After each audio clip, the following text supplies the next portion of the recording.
باش منانيش ينكرهو كل شي والحب والرجا بينوضو مطرة. السلام عليكم ورحمة الله تعالى وبركاته متتبعي قناة نادي الجراد العالمي. جيتكم اليوم بواحد الفيديو جديد واخر مستجدات فريق الرجاء العالمي، ولكن قبل ما تفرج في هذا الفيديو هذا ما تنساش انك تشترك في القناة وتفعل زر الجرس وتخلي واحد التعليق او لايك، وما تنساش انك تدوز عندي الحسابات الرسمية عبر مواقع التواصل الاجتماعي بما فيهم فيسبوك، انستغرام وحتى من تيك توك، وهادو بالثلاثة غادي تلقاهم لتحت في الديسكريبشن. ودابا نخليكم مع الانترو.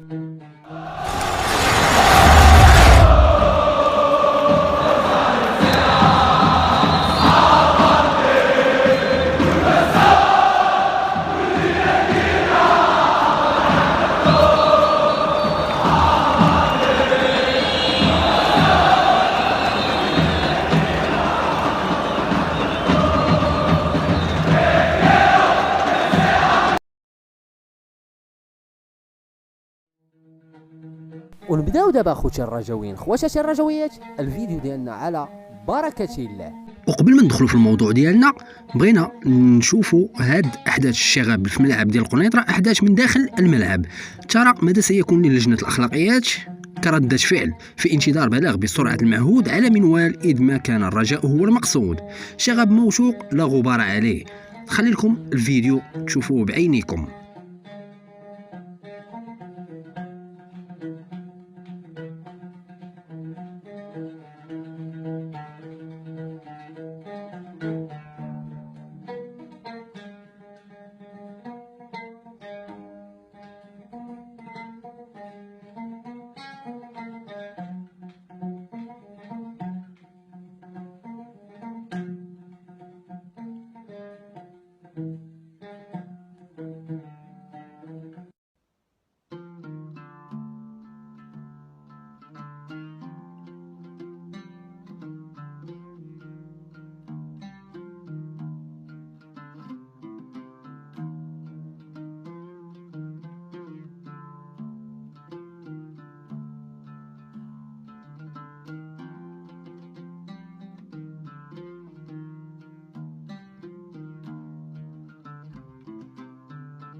كيف مشوا الفيديو احداث الشغب اللي داز في وسط من التلفازه والعالم كامل تفرج فيها من غير داكشي اللي شافوه الناس واللي شافوه الحكام والديليغي، وزيد عليها الناس ديال لجنه الاخلاقيات والناس ديال العصبه والناس ديال الجامعه الملكيه المغربيه لكره القدم.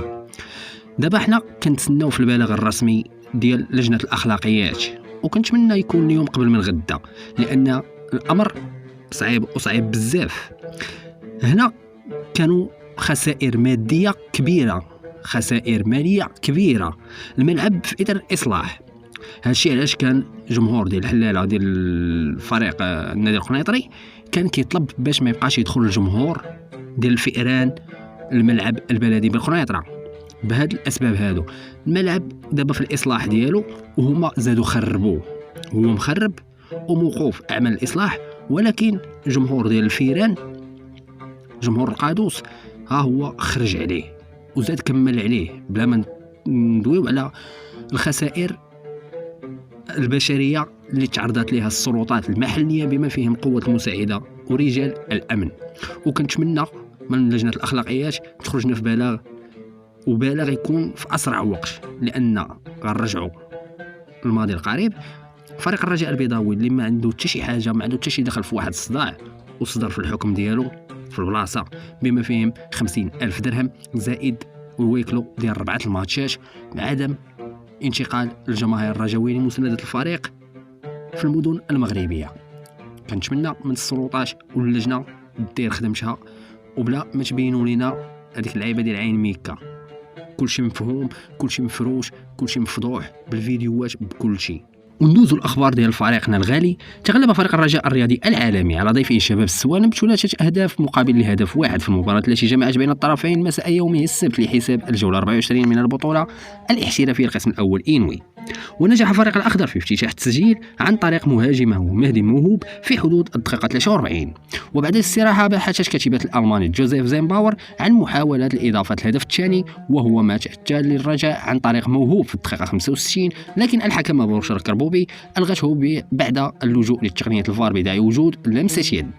ووصل فريق الرجاء العالمي سيطرته على باقي أطوار المباراة ليضيف هدفا ثانيا من توقيع يسري بوزو في الدقيقة 83 قبل أن يتمكن الحسين الرحيمي اللاعب السابق لفريق الرجاء العالمي من تقليص الفارق لصالح شباب السوالم في الدقيقة 92.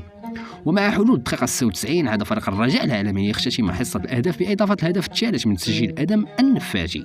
وبهذه النتيجة يحتل فريق الرجاء العالمي الوصافة برصيد 54 نقطة في حين يتواجد شباب السوالم في الصف 13 برصيد 22 نقطة. وتصريح حسين رحيمي بعد المباراة وقال كنطلب السماحة من الجماهير الرجاوية على الهدف اللي سجلت وحنا مع السوالم غنلعبوا حتى لآخر لحظة باش نبقاو في القسم الأول. وفي تصريح الهيرفيغاي اليوم ما كانش الماتش سهل، كنا بغينا نربحوا باش نخليو على الاقل الفارق ديال النقاط صغير وغنستمروا في نفس المنهج في المقابلات المقبله.